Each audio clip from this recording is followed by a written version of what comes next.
Bonjour à tous et bienvenue sur Absolument Chat. Aujourd'hui dans cette vidéo, je vais aborder avec vous une question qui touche aux adoptions et notamment au sexe du chat. Est-ce qu'il vaut mieux adopter un mâle ou une femelle?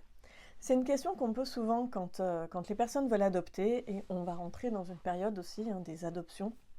On vient souvent à moi un peu perdu parce que, par exemple, la personne va me dire j'ai déjà un mâle et l'association me dit qu'il faudrait que j'adopte maintenant une femelle, alors que moi j'ai craqué sur un autre petit mâle, on me dit qu'il vaut mieux prendre une femelle parce que deux mâles ensemble, ça va créer beaucoup de bagarres, testostérone, ça va être un peu la guerre au dominant, qui sera le chef de la maison, mais en même temps j'ai peur qu'en prenant une femelle, elle soit complètement soumise, parce que ça c'est encore des choses qui sont très ancrées dans nos mémoires, et peut-être plus largement dans nos mémoires collectives. C'est encore présent, et on essaye de s'en détacher par rapport aux humains que nous sommes, mais on a quand même encore ces projections-là sur les chats, et sur d'autres animaux bien sûr, mais en tout cas, je vais parler que de mon domaine sur les chats.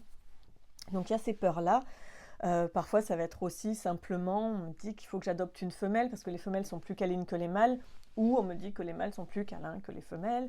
On me dit que les mâles c'est infernal avec le marquage urinaire. On me dit que...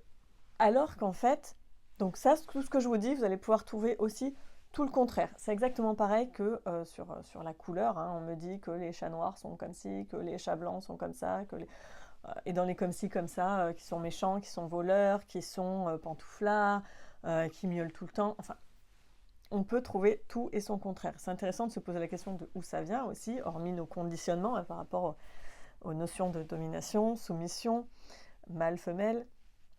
Mais aussi, très souvent, ces on-dit sont fondés sur des expériences de plusieurs personnes. Par exemple, parce que dans votre famille, par exemple, il va y avoir 3 personnes qui ont eu, on va dire, des mauvaises expériences avec des mâles, et par contre des bonnes expériences avec des femelles, ils vont vous dire, ouais, non, les mâles... c'est pas bien, franchement, moi je peux te dire, j'ai eu les deux, et les mâles, c'est pas bien. Et inversement, on peut vous dire, moi j'ai eu que des femelles, c'était l'enfer total, non, vraiment, il faut un mâle.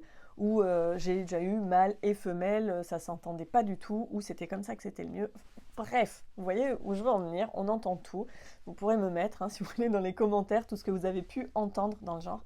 En tout cas, moi ce que je voulais dire, c'est que je trouve ça super dommage de s'arrêter à ces préjugés-là, à ces idées-là, même si ça part pas d'un mauvais fond, de la part des personnes qui vous donnent ces conseils. Je trouve que c'est dommage parce qu'une adoption, on a envie que ça vienne du cœur, quand même, et que se priver de partager son existence, par exemple avec une petite femelle ou avec un petit mâle à cause des on-dit, c'est dommage. Par exemple, moi j'habite avec des mâles, j'ai que eu des mâles en fait, et les choses se sont faites comme ça, j'ai jamais choisi, ils sont venus à moi, on va dire, comme ça, et c'était des mâles. Et ils sont très câlins, ils sont très présents, ils se bastonnent de temps en temps pour jouer, mais ça se passe très bien. Pour autant, je ne vais pas vous dire, prenez que des mâles, ça c'est la garantie, que des mâles, ça va être le top. Voilà, je ne peux pas dire ça. Et en fait, par rapport à ce qui va concerner, la cohabitation, comment ça se passe, qu'est-ce qui est mieux ou quoi, de mon expérience avec mes statistiques, je m'étais amusée à faire mes statistiques il y a quelques temps maintenant, mais c'était très intéressant parce que je comptais, c'était exactement le même nombre dans les problèmes de mauvaise cohabitation pour lesquels je suis intervenue. J'avais exactement le même nombre de cas, qu'il s'agisse de 2 mâles ensemble, ou 2 femelles ensemble, ou un mâle et une femelle ensemble. Donc franchement, même par rapport à mes stats, et peut-être que d'autres en auront d'autres, mais tout varie. En tout cas, moi, ce que je peux vous dire, c'est que j'ai jamais eu une tendance qui se détachait, franchement. Et voilà, je peux vous dire, je vis avec 2 mâles et ça se passe très bien. Je connais des personnes qui vivent avec des femelles et ça se passe très bien. Et mâles et femelles, et ça se passe très bien aussi. Donc, voilà, bref, vous avez compris mon point de vue. Donc, en fait, il ne s'agit que d'une histoire de caractère de l'animal. Est-ce qu'ils vont bien s'entendre ou pas?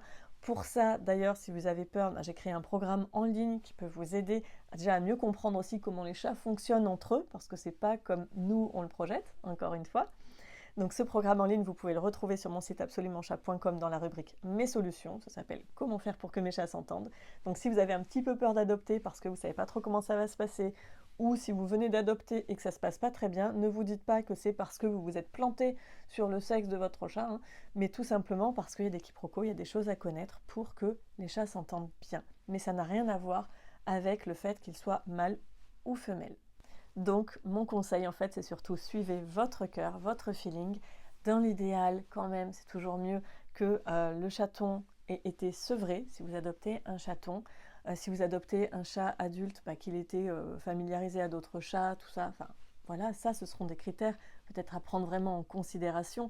Hein. Si vous avez déjà un chat adulte, que vous voulez adopter un autre chat adulte, quel est son passé? Est-ce qu'il a vécu dans la rue ou il a été vraiment en compétition pour sa survie, finalement, pour accéder aux ressources? Auquel cas, parfois, ça peut plus mal se passer parce que, voilà, il a eu peut-être des mauvaises expériences dans sa vie de chat errant ou abandonné, ou bref. Donc ça, c'est des vraies questions à se poser. Quel est son passé? Est-ce qu'il a été familiarisé à d'autres chats, à des chiens, des lapins, peu importe, selon votre situation? Ça veut dire, est-ce que ça va fitter avec moi, mon mode de vie? Est-ce qu'il a vécu en appartement ou toujours dans des hectares de terrain? Auquel cas, vivre dans un appartement, ça risque de mal se passer. Voilà toutes ces questions qui vont être plus pertinentes que plutôt un mâle ou plutôt une femelle, parce que tout est une affaire de caractère et ce sera une affaire aussi de feeling entre vos chats. Et si vous n'avez pas de chat encore, eh bien vraiment focus sur votre feeling. Il est où le coup de cœur? Et je pense que quand on suit son cœur, c'est la meilleure solution pour bien faire les choses. Vous retrouverez toutes ces informations sur mon article sur absolumentchat.com.